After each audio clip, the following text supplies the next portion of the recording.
So I would like to introduce you, Michael first. Hi,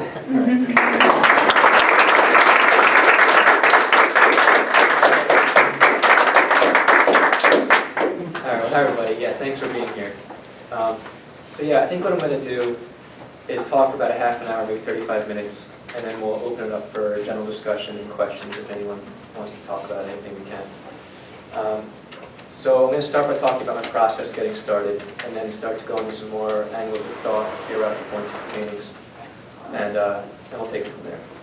So I'm going to start with pale composition, which is the white painting here, because that was the first grid painting of this series. So when I started this painting, I was on winter break during my final year at Rutgers University. I was a semester away from graduating with an English degree. So questions that felt important to me that time were things like, how can a life be used? Or how can one engage in a life pursuit? I began to notice how, if someone carries on in a particular way for durations and repetitions, suddenly and at long last a change will occur. So I was interested in deliberately composing a system of values that could will and propel a life pursuit. It seemed to me that enacting resistance required choosing to embody values one believed in. So I wanted to sort of engage with the test of this idea of repetition.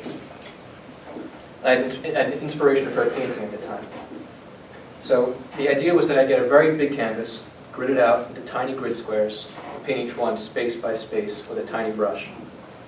And so I was aware going into this process that this type of painting would require me to embody the same values that I was hoping would become manifest in the work. I was aware that the only way the painting succeeds is if the process becomes visible.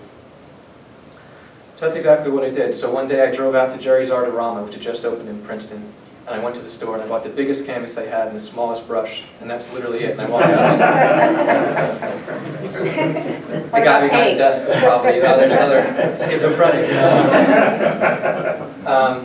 But so I got home and I gridded it out with a T-score and a pen, and I set out to work. So the simple commitment at this time was just to paint every day. And the simple idea that guided this was that if I continue to put paint on the canvas, after some sort of duration, I had no idea how long, the painting would be filled and complete. So it starts with a simple commitment and an idea of a life project in which I put paint on the canvas every day in this sort of way that requires me to concentrate and engage with tedium through an extended duration. So I guess what happens next, I go back to school, and I'm in the spring semester, and I'm working nights in restaurants, nights and weekends at a restaurant. But I maintain this commitment to paint every day, whatever time I could find. So it becomes a sort of spiritual practice, in which at some point every day, I find time to dedicate energy outward beyond myself. It also becomes a sort of process of emptying. It's an emptying process both compositionally and personally. So compositionally, the horizon line began almost in the middle of the painting, and there was even a mountain landscape going back somewhere to Sisyphus. But during the process of this painting, I wanted to reach a sort of pure state where the painting becomes nothing but a timepiece that can hold many different repetitions and returns the place to be seen and felt in an instant. And so to do that, I had to take almost everything out of the painting. The horizon line comes way down and it becomes nothing but this grid. So that meant way more time. And I remember a point in the middle where I was like, if I do this, I'm adding a ton of time, but I think it's worth it for the painting. So there's these difficult decisions where it's like, do I believe in this process or not? And I had to engage my belief continually. So I guess what happens next is I graduate, and I dive full-time into work at the restaurant, but I just maintain this commitment to painting every day.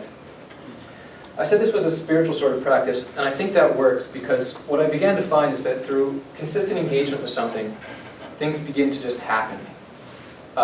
So I think similarly to if someone prays to God, they'll then see signs from God or receive signs from God, or someone who meditates will then receive signs from the universe. Whatever vocabulary you want to use, it happens. Depending on what you pay attention to, you notice things that happen. So for one who paints, things occur in paint. And there'll be things that you couldn't have premeditated or predicted, but then they'll just happen. So with this painting in particular, what happened was there's these points of contractions in which texture started to build up. And when that happened, I thought it was almost like a rippling opener, a cracking of the grid. And so I couldn't have planned this, but it started to function as a way to almost see beyond the grid. There's almost a cracking that occurs. And so the spiritual pursuit becomes a sort of pursuit towards a vision of a beyond, or a spirit plane, or something to that effect. I think words can reduce what the image does by itself, but it's something like that. So I guess just to wind this down, what happens is that many months later, maybe 10 months after beginning, it's the late fall at this point, I had become so devoted to this process that an end was finally in sight. And so at this point, I decided to leave my job and engage full-time with the completion of this painting. And I had no other paintings at the time. I was working on nothing else. This was the only painting I had. And so I take, I guess, what can be considered a leap of faith, and I go into the basement studio, which is a tiny room off the laundry room, my parents' basement. The painting's as big as the wall, and I can take a step or two in either direction. So it's not like I have a grandiose studio. It's this little space of like meditation. And so fall passes and it becomes winter, and at the end of December, it was actually Christmas Eve, the painting is complete. It's filled in, and it rests with a nice harmony. And at this point, I just felt something had changed within me. Going through this process and seeing it through and reaching the end, a change had occurred. And I felt deeply committed to both painting and this life pursuit through painting. And I felt it was something I could no longer turn away from. So that's it. I'll leave that with pale composition. And I think that's the way this is going to go. I'm going to try to open a little window into each painting and then continue to move on. So next one is the Deep Sea, which was the next grid painting. So it was while painting pale composition that I began to think of the grid work as deep sea diving, because what the grid required to be painted was that I get very close to the canvas with a small brush and hold my breath as I make tiny marks. So then stepping back from the painting is the equivalent of coming up for air and breathing and evaluating the work. So there is a sort of nice alignment between what the grid required to be painted and this sort of emotional pitch of feeling that I felt was shared by many, and it's the feeling of being underwater. So this painting is a subjective vision of being underwater and looking up at the sun. One thing I like about this painting is that it's big enough to allow for an immersion. So this is something I wanted as a painter, to be able to dive into the work and be immersed in the work of painting, but something I was aware that once it was complete would allow for an immersion of a viewer. So I think what's interesting is this is a subjective vision of looking up at the sun from underwater that becomes a sort of shared vision. Anyone who steps in front of the painting enters this external intensity, and it becomes a sort of overlap of experience. So it's a shared experience, an overlap of experience. But beyond that, I think there's a few different ways we can think of the grid. So why a grid underwater? And there's a few different ways we can think about it. So on the one hand, I think we can consider this as an external body of water in which we could dive in and go swimming or something like that. On the other hand, I think we can consider the internal sea, the depths within each of us. So there's a simultaneously internal and external quality to this painting. So if we consider the external sea, I think we consider the ways in which the smooth space of the sea has been mapped and stratified. The longitudinal, latitudinal lines, or, I mean, there's been military testing and all sorts of things in which the sea has been mapped and used now. We could simply consider a fishing net moving through the sea, catching things or interpretations. But if we consider the internal sea, I think this painting becomes a barrier between the conscious and the unconscious. When we dive within ourselves during a moment of introspection, I think we come up against a barrier in which we can no longer think in words or communicate back to ourselves what we can intuit in the depths of our beings. So this painting is, in a sense, a dive within oneself, coming up to the barrier and realizing that we can either turn back and return to the surface or go no further. We have to accept on sort of faith what exists beyond our ability to communicate. And so that's it. I think I'll leave that there. But the important point with this now is that a true repetition had occurred. So beyond the micro-repetitions of each painting, this is now a second painting based on the grid. So now a case is being made. There's a repetition that occurs beneath this sort of disguise. There's a spirit that's now in motion. And so the way this, I guess one more point. So the way this painting went is that it was about 4 or 5 months of slowly chipping away, developing the relations and the angles and the color, until finally everything clicked. And after 4 or 5 months of that very, very slow, tedious process, everything was in place, and suddenly a surge of energy occurred, and the painting filled in through an axis out from the light. I think that swirl of energy is sort of still visible in there, counterclockwise to the axis of light. So the swirl of energy that ends this painting, I continue straight into in utero. So in utero was originally thought to be a sort of companion to deep sea because it's another immersion. So in utero takes place inside the womb. And just as deep sea is an immersion in a body of water, this is an immersion in a different sort of body of water or body. So at this point, I had begun to think of the grid work as a sort of healing process. With pale composition, it was a spiritual process. With deep sea, it was externalizing a difficult feeling. And so this idea that through the grid work, a healing can occur is put into this painting. So I think of the womb as a sort of protective hollow of healing. And so I think a different set of questions emerges with this work. It's interesting to me that time in the womb is something that we've all experienced and that no one can remember. So I think the question that emerges is, can we reactivate memory through artwork? And I guess I mean this as both individual and collective memory. Or can we engage with forgotten things or forgotten traumas through artwork? And this is both individual and collective traumas, maybe cultural traumas.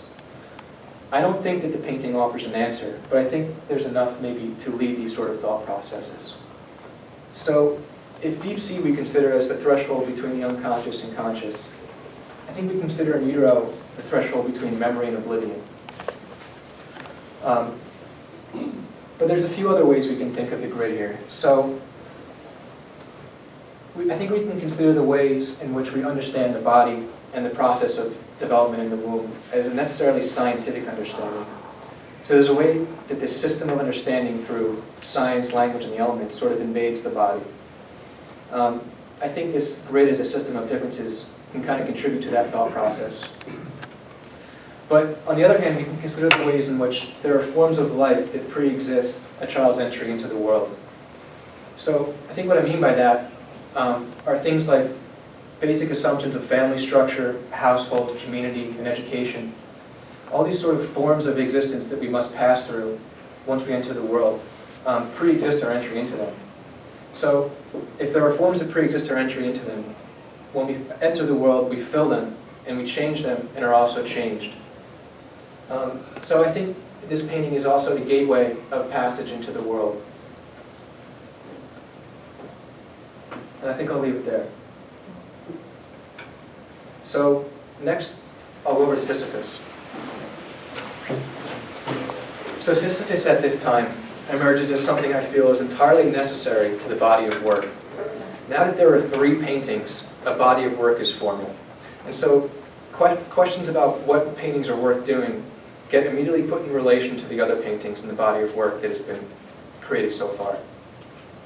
So for Sisyphus, I feel as though it's a return to some of the core values of pale composition, but a separate branching. It's away from the immersion and the ideas of these 2 paintings, and back to the core values of patience, endurance, and consistency, engaging with repetition and tedium. But I guess before I get too far, I'll give a quick retelling of the myth of Sisyphus. So in Greek mythology, Sisyphus was a king who was punished for chronic deceitfulness against both the gods and his people. His punishment was to push a rock up a mountain each day, at the end of which the rock would roll back down. And Sisyphus would return down the mountain to engage the next day, so on for eternity. So the punishment was thought to be so dreadful and severe for its unending monotony and tedium. So I took up this myth because I felt as though there was a certain alignment between what the grid required to be painted and the myth. Painting of the grid becomes sort of a Sisyphean task of repetition, continuing to return to the work and carrying it further. I think it's interesting too, though, that the essential meaninglessness of the grid, or the intrinsic meaninglessness of the grid, is essential to the expression here. If the grid meant anything at all, it would distract us from seeing the pure process of what it requires to be painted. So the meaninglessness of filling the grid is a parallel to Sisyphus' meaningless task, or arbitrary task, absurd task of pushing the rock up the mountain endlessly. I think one reason myths are so useful and interesting is that their particular actions and tasks always reach toward universal concepts.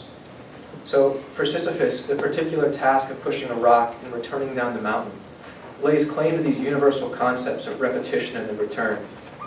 So then we can then apply these universal concepts to the particulars of any life during any time. So we can take these concepts and apply them to the repetitive work week, or returning home after a long journey or a day's work, or the micro-repetitions of a vocation. So any of these particulars of anyone's life, once again, enter the universal plane and can meet Sisyphus. So in the case of the painting, the particular action of painting is a repetitive task that reaches towards a universal concept and unites with Sisyphus. And the continual return to the painting is comparable to Sisyphus' return back down the mountain. So Sisyphus is painted as a stick figure silhouette because he is simultaneously Sisyphus and anyone or everyone. He's simultaneously universal and particular. So Albert Camus wrote an essay called The Myth of Sisyphus. The Myth of Sisyphus. That's a tongue twister. And during that essay, he focuses on the point at which, after Sisyphus has pushed his rock up the mountain and it's rolled back down, Sisyphus remains at the top for an instant. And he must make the choice to return back down the mountain to engage the next day. So for Camus, it's at this moment of choice that Sisyphus becomes stronger than his rock, than his mountain, than his burden. It's in choosing to return and engage the next day that Sisyphus becomes a champion of dignity in the face of absurdity and meaninglessness. So the idea is that we can engage with our choices to live with dignity despite existing in boundaries of limitation. Samuel Beckett publishes a novel shortly after this called Malloy. And in a brief little paragraph he says, "How is it that we know that Sisyphus stops and scratches himself or groans at all the same appointed places? How do we know that Sisyphus takes the same route up the mountain each day? Or how do we know that Sisyphus even remembers that he did the same thing the day before?" So after Camus writes this whole thing about dignity and rejoicing down the mountain, Beckett sort of cracks it back open and says, wait a minute, why do we assume all these things? How do we attribute meaning to something that's more open and far-reaching? So I think it's this essential openness and universal, this essential openness to myths that allow us to continue to rewrite them and reinvent them. And I think it's our duty as contemporary thinkers to maintain openings in closed systems and myths. I'll leave that there for now. I think that's enough said for Sisyphus. So next, let's go to Joan of Arc. Joan of Arc's the orange one in the middle here. So at this point, there's a shift. I think there's a shift of the value system that's driven the previous work, but there's an engagement with the same questions. So if we can summarize the questions that have been carried through to this point, I think I'd label them as two. So the first is, how can we engage with our choices to live with dignity despite existing in boundaries of limitation? That would be the first. And the second is, how can we find passage on the grid? So I locate within the story of Joan of Arc 2 points that resound for me on a very deep level. The first one is the way in which Joan was able to fuel a passionate life pursuit based on the belief and the voices that guided her. This idea of fueling a pursuit through unverifiable occurrences resounded for me. The second is the 2 ways in which Joan was able to transcend pre-existing forms of existence. So the first way I think Joan transcended a pre-existing form is the limits of the feminine. Joan, as a 19-year-old girl, set out on a journey in which she convinced generals to allow her to put on knight's armor, get on a horse, and lead an army to victory in France. This was far beyond what was allowed of a female at this time. So she was able to find a sort of transcendence of a pre-existing form.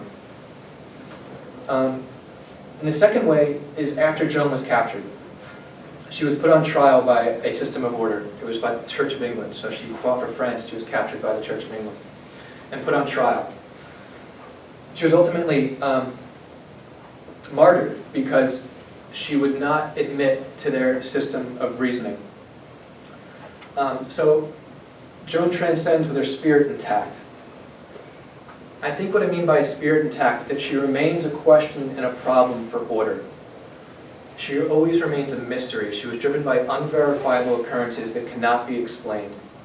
So she never becomes reduced to an answer, and she never admits defeat. So she finds passage, I think, with a moment of spiritual transcendence. I think the problem is that the transcendence only occurs in death.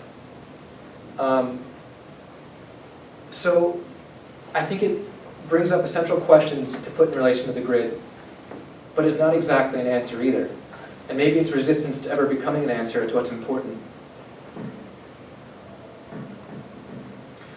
I guess the only other thing I want to mention about this painting is it was by far the fastest of the grid paintings. So I think that's what I meant initially when I said there was abandonment of values. Rather than patience, endurance, and consistency, this painting's based on rhythm, speed, and passion. I think there was about 10 consecutive days of all day, every day, filling the painting from the bottom up. And it was much more paint on the brush. There's multiple colors per grid space. And it was, it was almost like paint 2, 3, 4, paint. It was just, I got no rhythm and just filled it. So I thought that was essential to kind of depicting the energy and swirl of the flame. So it was a trial. And that's the result. From there I want to go to madness, which is one over.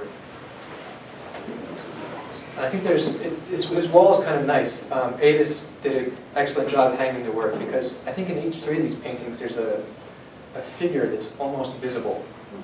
And madness, there's a shadow, and Joan, maybe she's there, I don't know. And then in utero too, I think there's almost a figure there. So it's funny how these things emerge. It's kind of what I was saying with pale composition. It's just through consistent engagements, things happen beyond our ability to control them. Except for in madness, it was controlled. So we'll pick up with madness. Madness begins with what I think is a pretty coherent thought. The idea is that madness can only exist within reason, as unreason. So the grid here is used to represent reason. So because reason is a necessarily reactive, negative force, it's reactive and negative because it imposes limits on what we can do, what we can be, and what we can think, that madness can only be understood as a shadow. Because madness cannot contribute to order in society, it's kept in a space of confinement. It's also interesting that madness can only be identified in the figure of the madman. It's a concept that's perpetually displaced in society. There's nothing that signifies madness other than its appearance in a human figure. So here it's kind of a ghostly figure of madness. The raw energy of the mad is then converted almost violently into this sterilized dispersion, which is then cut short again by reason, this almost violent red line. So if we consider the way that we must first embody a sort of reasonable behavior in order to become a social person. We must communicate in a certain way, we must dress in a certain way, we must interact in a certain way. I think it's conceivable that we each keep this ghostly figure of the mad in its confinement within. If we were to let it out, it would be a sort of social death. So again, with this painting, it's the same size of these emergents, and there's simultaneously an internal and external quality.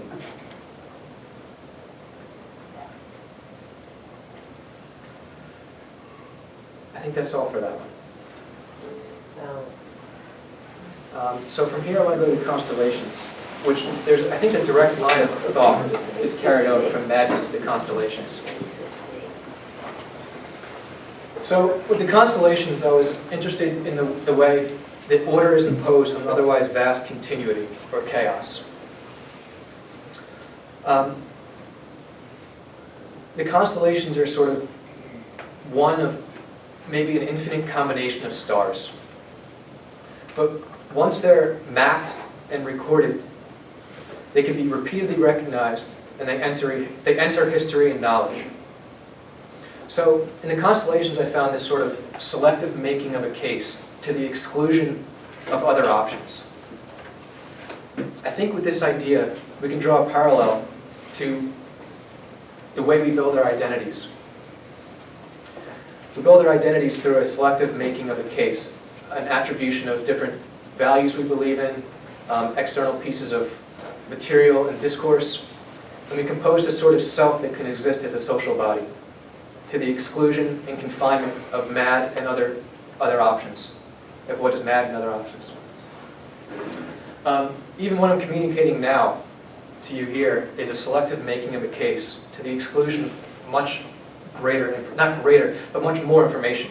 So I've selectively chosen what points to make here, sort of displaying a constellation of thought. But if we put this idea in relation to madness, concepts such as madness are held in place by a sort of constellation of institutions. So if we consider the school, the hospital, the legal office, and so on, we can understand a sort of constellation of institutions that hold in place a concept that can be repeated and made consistent. They can enter a body of knowledge. So, I guess at the limit, there's two themes in this painting. There's chaos versus order and light versus dark.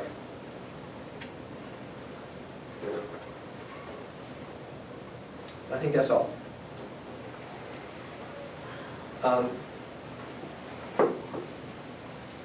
Okay, so at this point, we're going to go to patience. This is going to be the most, I don't want to be difficult, but interesting to talk about. And I think there's no way for me to talk about it unless I go through the process of how it was made. So once I got into the constellations, I had been going through this sort of building of a case with the grid paintings, but I felt as though I had sort of painted myself into an intellectual corner. I think, quite simply, I was thinking too much. There's almost too much of a coherent thought with these constellation paintings. So I enter sort of despair with this process, and I'm unsure what's worth making at this point. So I remember there was a day, it was in April, in early spring, and I was in a moment of despair in which I had no idea what was worth making, so I went to the woods. And I entered the woods with a question: what's worth making? There was a moment during my walk in which I received an inspiration. And the inspiration was not fully formed, but not by any means. So all I had was a horizontal canvas about this size and the word patience. And that's it. I knew it was a grid because I was thinking in grid. I knew I was building this body of work. But so I went home that day and immediately built the canvas and stretched it and gridded it out. And I began filling it. And I had no idea where it was going. And I think this openness to the process is the essential shift that occurs from the constellations to patience. It's no longer about intellectualizing beforehand or having a coherent thought before you set out. I think to have a coherent thought before you set out on a process is almost paralyzing. The thought will never be perfect enough or good enough. I think engaging in the process with an openness is essential to an expression. So I begin this and I start putting paint on the canvas, and it starts as sort of white and brown and gold. And months pass and I just continue to put paint on the canvas. And eventually this emerald green starts to dominate. And it dominated slowly. At first it was a gray green, and then it started to become more powerful green, until suddenly this emerald green just kind of revealed itself. And I felt right. I can only describe it as a feeling, because it felt right. And then so what happens here is kind of amazing. It's unlike anything that's ever happened in my life. It's just, I felt this color attach itself to me. And it started appearing all over my life. So, for example, I'd go to a friend's house and he'd say, here's pistachio pudding, what's this limeade pudding? Or like I'd sit down and like someone in an emerald green shirt would sit next to me. Or I'd get out of my car in a parking lot and it'd be like an emerald green notice. And so it was amazing. And each time it happened, I felt as though it was like a bit of fuel and confidence to continue on this pursuit. And so what happens next is I take a trip to the Met. And I go to the Met to see Jules Bastien Lepage's painting of Joan of Arc. So there's another emergence of Joan here. And I go and see Joan, and it's an amazing painting if anyone's ever seen it. It's a giant painting of Joan of Arc at the moment in which she's hearing the voices of the saints in her garden. But then I spend the rest of the day kind of getting lost in the Met's labyrinth. and I'm going through those like prearranged rooms with like, you know, like the like from hundreds of years ago, and they got the mirrors. So I remember like looking in the mirrors and like looking for ghosts or like, you know, whatever you do. And I remember it's like discovering parts in the Met I've never seen before. But then on my way out, I think, let me pay a visit to Vincent van Gogh. I had no intention of seeing him that day, but he's always been so close to my heart that I was like, I can't visit here without paying a visit to Vincent. So I go upstairs to the room of Van Gogh's, and as I round the corner, tucked behind the wall, is this painting of an emerald green background with white roses. And something about the way it was in the corner and the way I rounded it, like I saw the painting and this emerald green had already attached itself to me. And so when I saw this, it just knocked the wind out of me. It's unlike anything I've ever experienced with looking at art. When I saw this painting, it cracked me open. And so for at that instant in time, I felt as though that painting had been painted just for me. It was like it existed and was there just for me at that moment. A moment later, a woman walked by and I heard her gasp and say, "Oh my God, that's beautiful." And then I knew it was her moment then and mine had passed, but it didn't matter. I had already been filled with whatever had passed through. So I went home and I had this emerald green canvas and I began to see white roses. And so I just started creating little white dispersions, mapping it out. But a sort of thought process had started for me. And so this moment of recognition that occurred with the Van Gogh started to make me think about the line of beauty. And I think perhaps beauty is sort of like an invisible string that exists beyond time. And it sort of lies in wait for people to recognize it. And when someone recognizes it, that thread passes through them. And they become a vessel for this line of beauty that exists beyond our temporal existence. So I felt I had become a vessel for the continuation of a spirit that I felt in Van Gogh. So I carried that responsibility through this painting, but with the idea that there's an invisible thread that passes through time and space, I began to think of the roses as passing through this sort of screen, this abstraction of a system of differences. So that's the first thought that allows me to comprehend or even begin to think of something passing through from a plane of beyond, this screen of differences.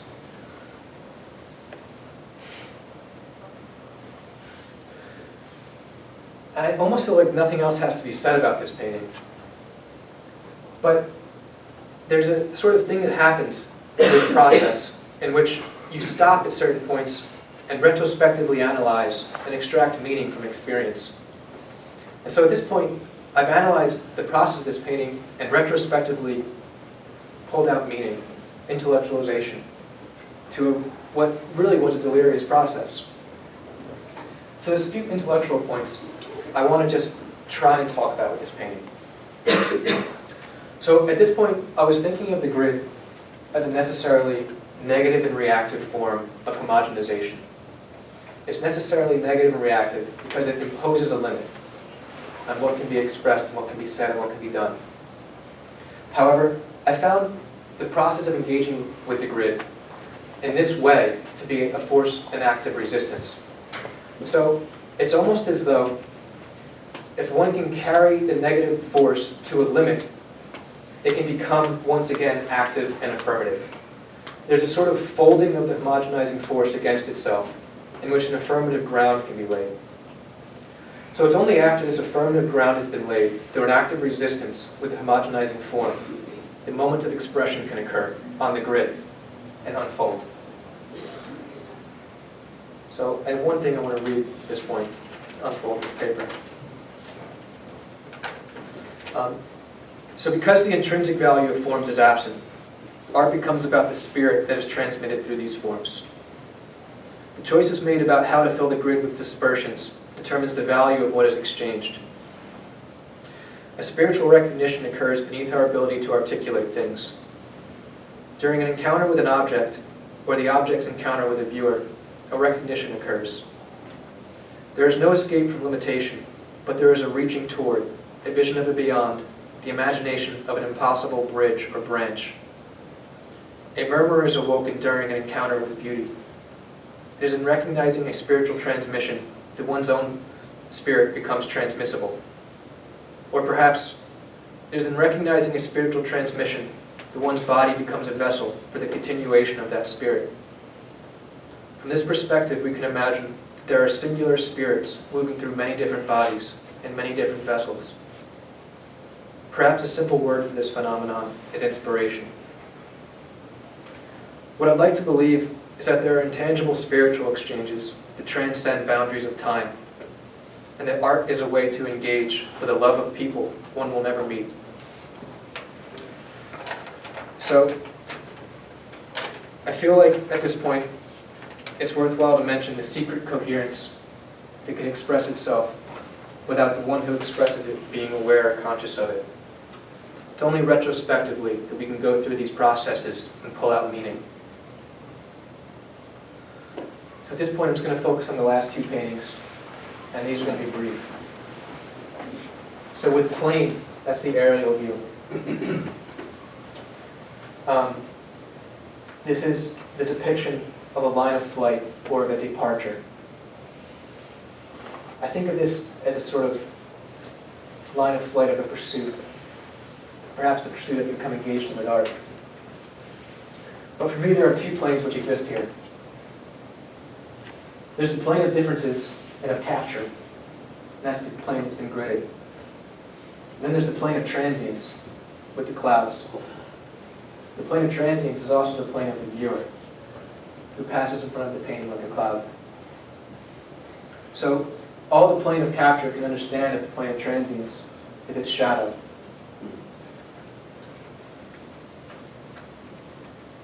And that's all.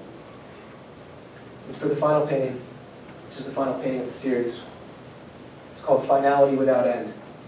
And I think there's just a simple sentence to say here. This is where order meets an untamable force repeated.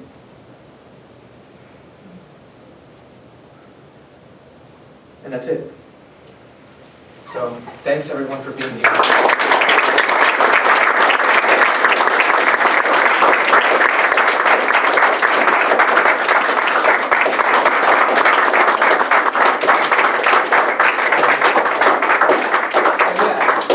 Open to questions or discussion, or if you guys want to walk around and look at the work, whatever you feel is you want to do. I have a question. Yeah, Matt. With regards to gridding, Yeah. and I'm very unfamiliar with that, Okay. how do you start that? What's the process of gridding? Yeah, almost every canvas looks identical at the beginning. It's a white canvas, and I grid it out with a T-square and a pen. Okay. And that's it, very simple. So you use a ruler and like a tractor?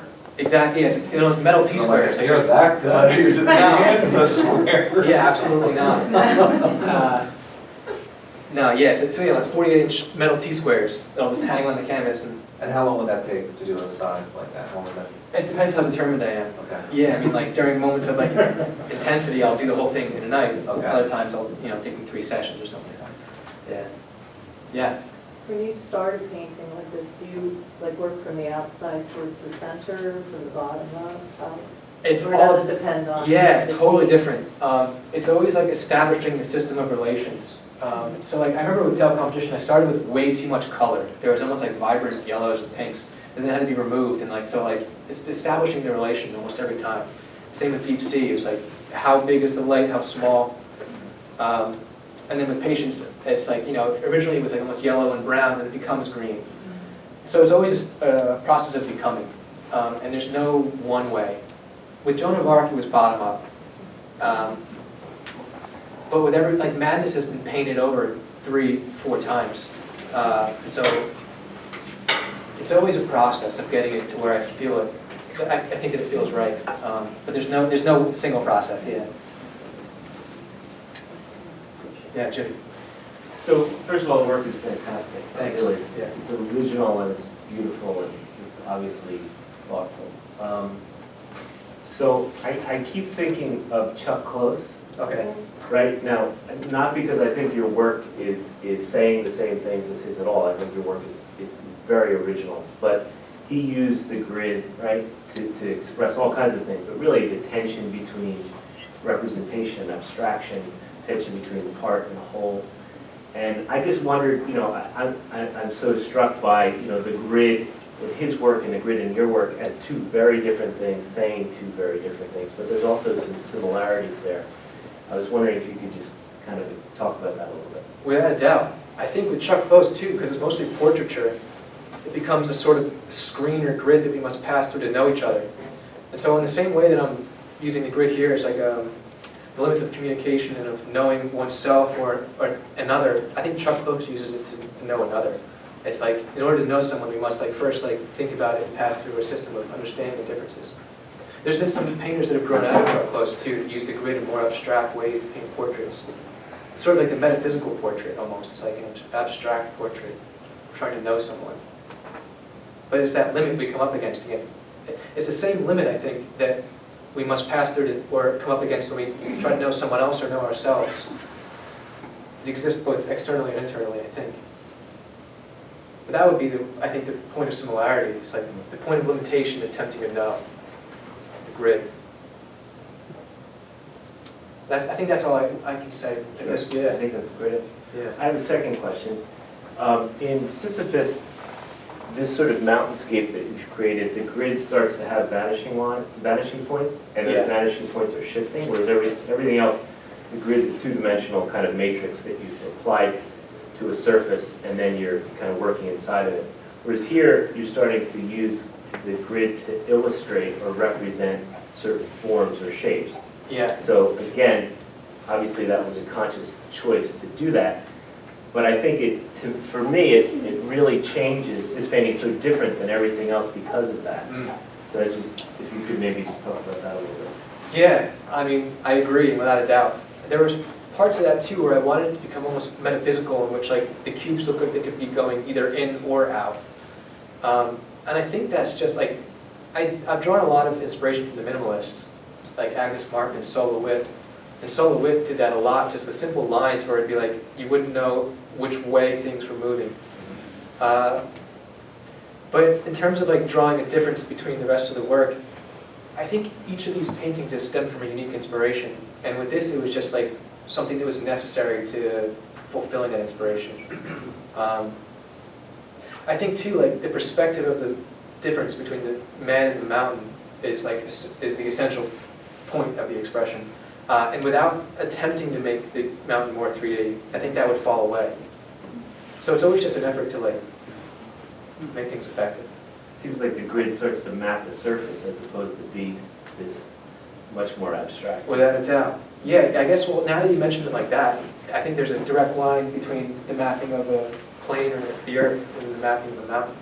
So there, even though there's no shifting dimension of this plane, there's a sort of mapping like you mentioned.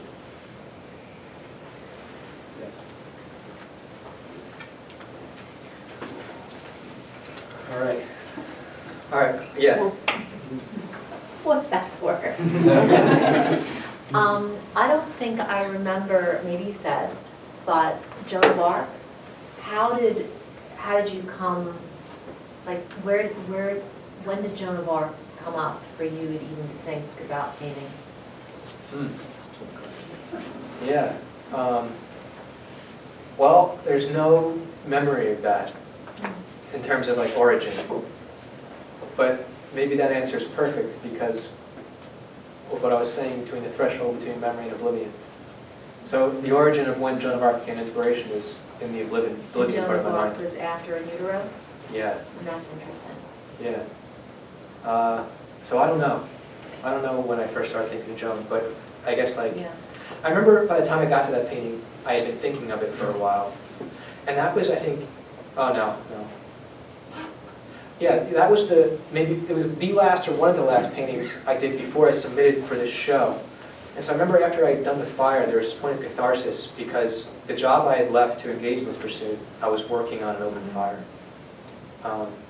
So painting the fire as this final submission for this to the museum, it felt cathartic to me. But that has nothing to do with Joan, or it has something to do with Joan. I don't know. I can't answer that. Yeah, Billy. What do the birds represent in this? That was, okay, so the birds really were just, for me, a sort of dispersion of energy. And a sort of like delirious dispersion of energy. And the essential part of the birds was the transition between the scratched, raw birds that exist within confinement, and the way they become these sterile dispersions in the grid of reason. So it was the moment of transition between the energetic, raw scratch birds as a representation of delirious energy into a sterilized form of dispersion. It's ultimately cut short by the limits of reason. So I think the idea is that there's a delirious sort of energy that reaches toward it beyond, that is ultimately sterilized and cut short by reason. That's the idea, I think, for me with the birds. But too, like, Van Gogh is always an influence, and there's one of Van Gogh's last paintings. There's these like scratched black crows like emerging from the sky. And so I had him in mind with like just the gestural quality of the scratches. Yeah. Okay. So thanks everyone. Yeah.